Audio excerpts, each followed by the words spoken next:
জুলাই সনদের দাবিতে এবার সরাসরি মাঠে নামার ঘোষণা দিয়েছে জামাত। গণমাধ্যমে শফিকুর জানান, এই নতুন যাত্রার কাজ ইতিমধ্যে শুরু হয়ে গেছে এবং তারা সামনের সারিতে থাকবেন। তিনি বর্তমান নীতি নির্ধারকদের উদ্দেশ্য করে দৃঢ়তার সাথে বলেন, অতীতের ভুল থেকে সঠিক শিক্ষা নিতে হবে।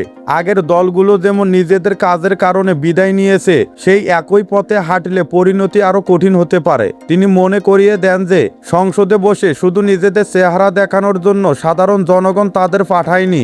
জনগণের পক্ষে কথা বলা এবং তাদের অধিকার নিশ্চিত করাই প্রধান কাজ। অন্যদিকে নাহিদ ইসলাম বলেন, বিএনপি ভিন্নমুখী আচরণের ফলে দেশে এখন একটি গভীর চ্যালেঞ্জিং অবস্থা তৈরি হয়েছে।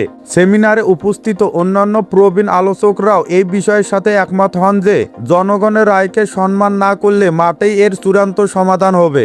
তাই সব রাজনৈতিক দলকে সাধারণ মানুষের আকাঙ্ক্ষা পূরণের দিকে সবচেয়ে বেশি নজর দেওয়ার জন্য সবার প্রতি বিশেষ আহ্বান জানানো হয়।